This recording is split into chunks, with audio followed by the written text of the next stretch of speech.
Esta bodega es un desastre. ¿Cómo pudiste dejar que llegara a este punto? La voz de Patricia Herrera temblaba de rabia y desesperación mientras miraba el caos que había sido el almacén principal de su empresa farmacéutica.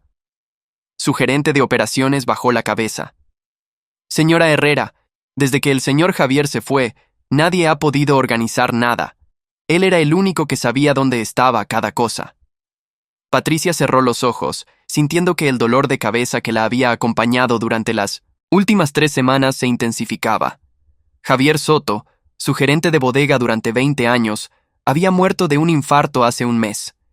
Y con él se había ido el conocimiento de cómo funcionaba realmente el corazón de Farmacéutica Herrera. Ahora, con una auditoría federal programada para dentro de 3 días, Patricia sabía que estaba acabada.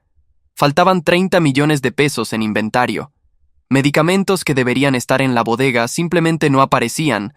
Las facturas no coincidían con el inventario físico.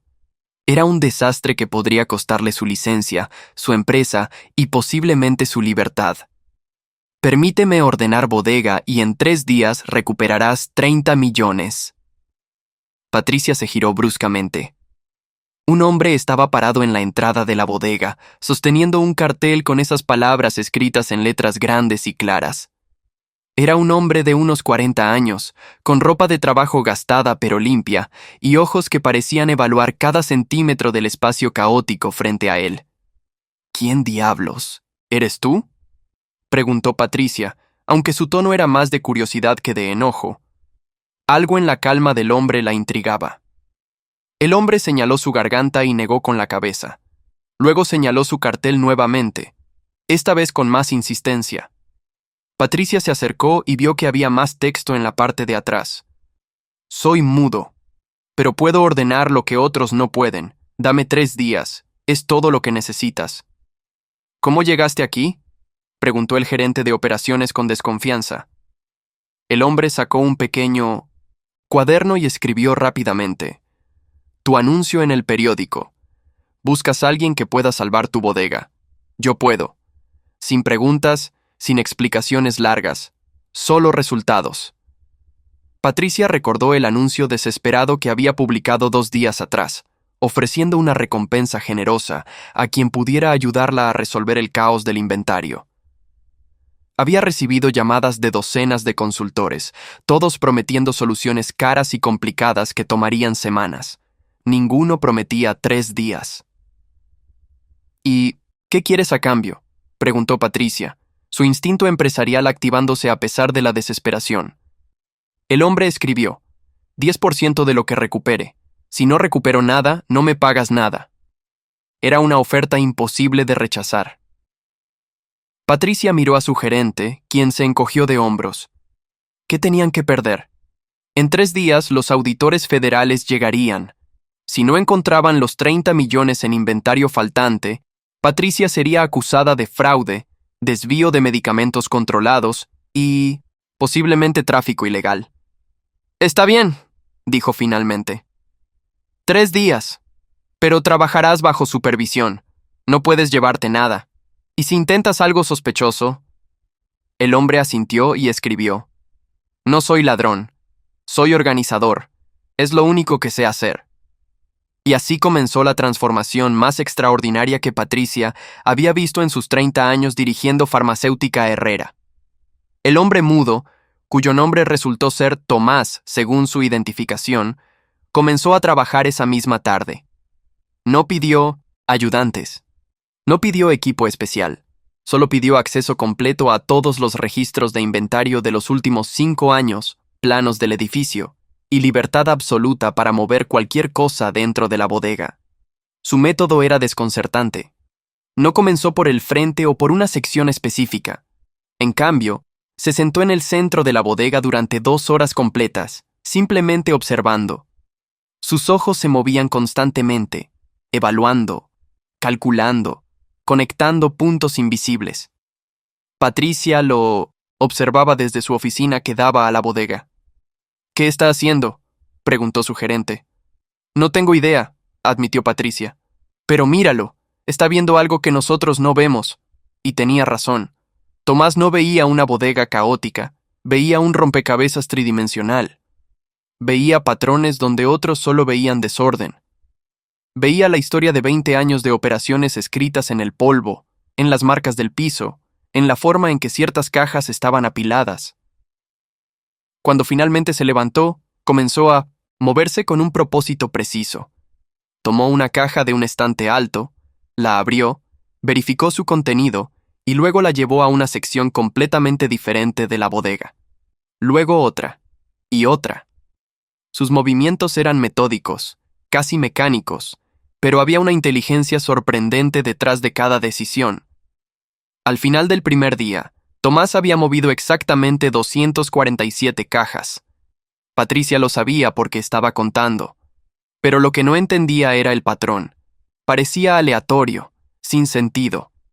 Antes de irse, Tomás escribió en su cuaderno: mañana verás el 30%, el segundo día otro 40%, el tercer día el resto. Confía en el proceso. Esa noche, Patricia no durmió. Revisaba los registros de inventario una y otra vez, tratando de entender qué estaba haciendo Tomás. Los 30 millones en medicamentos faltantes incluían antibióticos de alto costo, analgésicos controlados y tratamientos especializados para enfermedades raras. Simplemente habían desaparecido de los registros durante los últimos 6 meses. Javier, su gerente de bodega fallecido, había sido responsable de todos los registros. Patricia había confiado en él ciegamente. Ahora se preguntaba si esa confianza había sido un error fatal. El segundo día, Tomás llegó al amanecer. Esta vez trajo consigo algo inesperado: pintura en aerosol de diferentes colores. Antes de que Patricia pudiera protestar, él le mostró su cuaderno. No estoy vandalizando, estoy revelando. Observa. Durante las siguientes 8 horas, Tomás trabajó sin descanso. Movía cajas, las abría, verificaba su contenido contra los registros que llevaba en un pequeño tablet y luego marcaba el piso con diferentes colores de pintura en aerosol. Rojo aquí, azul allá, verde en otro lugar, amarillo en las esquinas. Al principio parecía arte abstracto sin sentido, pero a medida que el día avanzaba, Patricia comenzó a ver algo.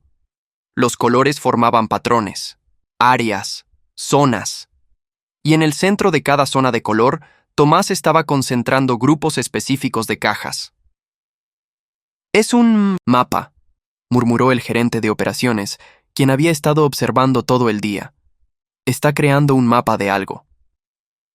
Al final del segundo día, Tomás reunió a Patricia y a su equipo en el centro de la bodega. Había limpiado un espacio grande y colocado un proyector portátil. En su cuaderno escribió: «Es hora de que vean lo que Javier estaba escondiendo». El proyector se encendió, mostrando una presentación que Tomás había preparado. No había palabras, solo imágenes, fotografías de facturas, registros de inventario y, lo más sorprendente, fotografías de las mismas cajas tomadas en diferentes momentos durante los últimos 6 meses. «¿De dónde sacaste estas fotos?», preguntó Patricia, su voz tensa. Tomás escribió: «Las cámaras de seguridad de la bodega. Nadie las revisa, pero yo sí. Pasé toda la noche revisando 6 meses de grabaciones en velocidad rápida». Las imágenes contaban una historia perturbadora. Mostraban a Javier moviendo sistemáticamente ciertas cajas hacia áreas específicas de la bodega. Cajas que luego eran empacadas de manera diferente, etiquetadas nuevamente y movidas otra vez.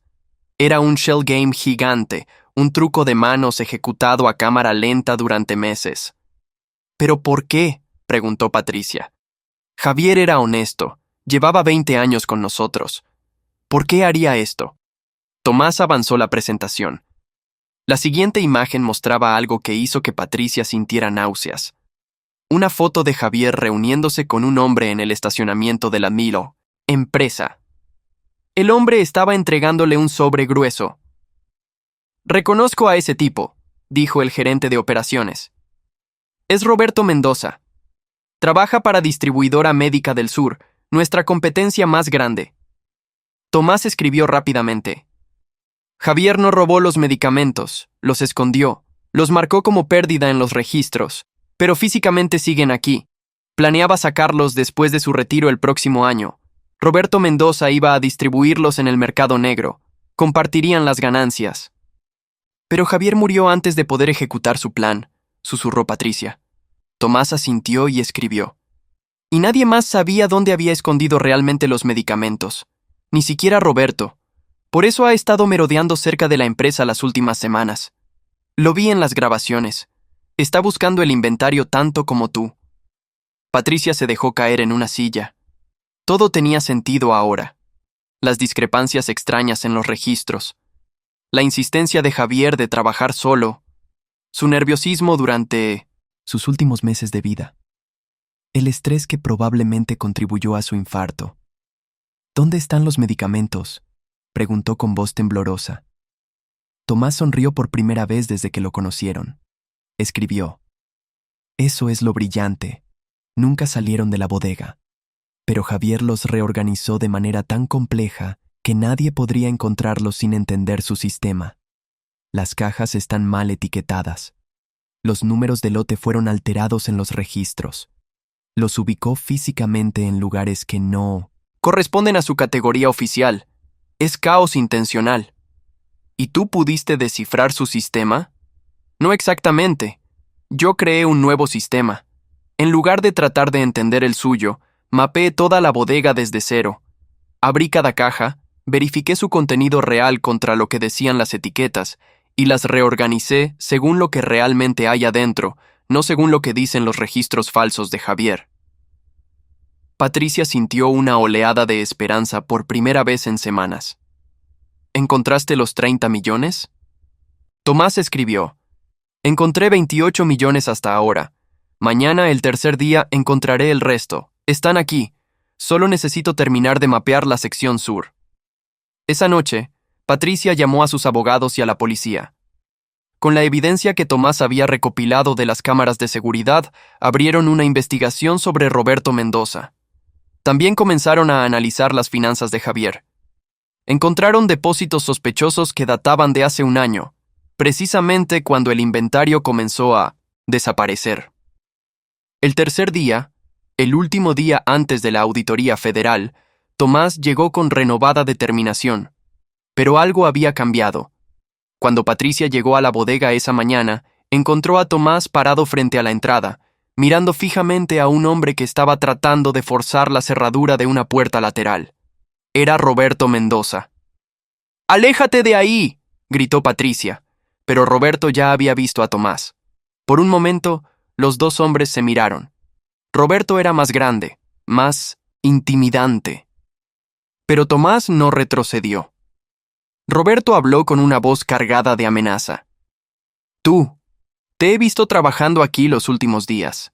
Sé lo que estás haciendo. Estás buscando los medicamentos de Javier, ¿verdad? Tomás no respondió, obviamente, pero sus ojos no mostraban miedo. Mira, amigo, continuó Roberto, sacando un fajo de billetes de su chaqueta. Te pagaré el doble de lo que ella te esté pagando. Solo dime dónde están los medicamentos que Javier escondió. Nadie tiene que saber nada. Tomás sacó su cuaderno y escribió algo. Se lo mostró a Roberto. No. Roberto rió, pero era una risa sin humor. ¿No? ¿Sabes cuánto dinero estamos hablando? Los medicamentos que Javier apartó valen 30 millones en el mercado legal, pero en el mercado negro valen el triple. Podría darte 1 millón solo por la información. ¿Qué te parece? Nuevamente, Tomás escribió. No. La expresión de Roberto se oscureció. ¿Eres estúpido además de mudo? Esta es tu última oportunidad. Pero no pudo terminar la frase. Patricia había llamado a la seguridad en el momento en que vio a Roberto. 3 guardias aparecieron y lo rodearon. El hombre intentó huir, pero fue inmovilizado rápidamente. La policía viene en camino, dijo Patricia con voz firme. Y gracias a las grabaciones que este hombre encontró, tienes mucho que explicar, Roberto. Mientras se llevaban a Roberto esposado, Tomás le mostró su cuaderno a Patricia una vez más. Esta vez, el mensaje era más largo. Los últimos 2 millones están en la sección sur, cajas marcadas como material de limpieza descartado. Javier las etiquetó para que parecieran basura. Nadie las ha tocado en meses. La auditoría encontrará todo en orden. Las siguientes horas fueron un torbellino. Tomás guió a Patricia y a su equipo a la sección que había indicado. Efectivamente, detrás de pilas de cajas viejas marcadas para descarte, encontraron los últimos 2 millones en medicamentos. Antibióticos de última generación, perfectamente almacenados, esperando ser descartados por Javier en algún momento futuro. Con todo el inventario finalmente localizado y correctamente registrado, Patricia pudo respirar. La Auditoría Federal del día siguiente encontraría todo en orden. Su empresa estaba a salvo, su libertad estaba a salva, su reputación estaba a salva. Pero había algo más. Mientras Tomás organizaba las últimas cajas en su nuevo sistema, Patricia notó algo extraordinario. La bodega ya no parecía un caos. Había un orden, una lógica, una eficiencia que nunca había existido ni siquiera cuando Javier la manejaba. ¿Cómo lo hiciste?, preguntó Patricia esa tarde, cuando todo estaba terminado. No solo encontraste los medicamentos escondidos, reorganizaste todo de una manera que tiene más sentido que nuestro sistema anterior. Tomás tomó su cuaderno y escribió una respuesta que Patricia guardaría para siempre. Cuando no puedes hablar, aprendes a comunicarte de otras maneras. Los objetos tienen su propio lenguaje. Las cajas te dicen dónde quieren estar por su peso, su contenido, su frecuencia de uso. Yo solo escuché y las puse donde ellas querían estar. Eso es profundo, dijo Patricia con una pequeña sonrisa. Tomás continuó escribiendo. Javier creó caos intencionalmente para esconder su robo. Yo creé orden para revelar la verdad. Son dos filosofías opuestas. El caos esconde, el orden revela. Es así de simple. Patricia calculó el pago que le debía a Tomás. El 10% de 30 millones era 3 millones de pesos. Una fortuna para cualquiera. Preparó el cheque esperando que Tomás lo tomara con alegría. Pero cuando le extendió el cheque, Tomás negó con la cabeza. Escribió: «Dáselo a una escuela para niños con discapacidades del habla. Yo no necesito tanto dinero. Solo necesito lo suficiente para vivir. Dame 100,000 pesos por mi trabajo. El resto, dónalo en mi nombre». Patricia sintió lágrimas en sus ojos. ¿Por qué? La respuesta de Tomás fue simple pero poderosa. Porque yo tuve suerte. Alguien me enseñó que ser mudo no significa ser menos. Quiero que otros niños tengan esa misma oportunidad. El dinero puede comprar muchas terapias, muchos maestros, muchas esperanzas. Y así fue como Patricia Herrera no solo salvó su empresa, sino que también encontró un nuevo propósito. Con los 2.9 millones de pesos que Tomás donó, estableció la Fundación Tomás para Niños con Discapacidades del Habla. La fundación se convirtió en líder nacional en terapias y educación para niños mudos. Tomás, por su parte, se convirtió en el gerente permanente de la bodega de farmacéutica Herrera. Pero su fama se extendió rápidamente. Otras empresas comenzaron a llamarlo, ofreciendo fortunas por sus servicios de organización. Él aceptaba trabajos selectivamente, siempre donando la mayor parte de sus ganancias. La Auditoría Federal del día siguiente fue un éxito rotundo. No solo encontraron todo el inventario en orden, sino que los auditores quedaron tan impresionados con el nuevo sistema de organización que lo recomendaron como modelo para otras farmacéuticas en el país. Roberto Mendoza fue sentenciado a 12 años de prisión por conspiración para cometer fraude y tráfico de medicamentos controlados. Las investigaciones revelaron que él y Javier habían estado planeando el robo durante 2 años. Pero la verdadera victoria no fue el dinero recuperado ni las condenas logradas. Fue el cambio en cómo Patricia veía a su empresa y a su gente. Se dio cuenta de que había estado tan enfocada en los números y las ganancias que había perdido de vista a las personas que hacían funcionar todo. Implementó un nuevo programa de mentoría, donde empleados senior compartían su conocimiento con todo el equipo, no solo guardándolo para sí mismos como había hecho Javier. Instaló un sistema de respaldo donde múltiples personas entendían cada proceso crítico. Y cada mes, Patricia visitaba la Fundación Tomás para ver cómo los niños progresaban. Ver a un niño mudo comunicarse con éxito por primera vez, ver la alegría en los ojos de los padres, le recordaba por qué todo había valido la pena. Tomás continuó trabajando en silencio, como siempre lo había hecho. Pero ahora, ese silencio no era visto como una limitación, sino como una fortaleza. Él había demostrado que las palabras no son la única forma de comunicación poderosa. A veces, las acciones hablan más fuerte que cualquier discurso. Y en las noches tranquilas, cuando la bodega estaba vacía y silenciosa, Tomás caminaba entre los pasillos perfectamente organizados, tocando las cajas con sus manos, sintiendo el orden que había creado del caos. Para él, eso era mejor que cualquier sinfonía. Era su música silenciosa, su poema sin palabras, su grito mudo de victoria. Porque había salvado una empresa, había desenmascarado a un criminal y había creado un legado que ayudaría a miles de niños. Todo sin decir una sola palabra. Y eso, pensaba Tomás mientras sonreía en la penumbra de la bodega, era exactamente como debía ser. El mundo tenía demasiadas palabras vacías. Era hora de que las acciones hablaran, era hora de que el silencio cantara.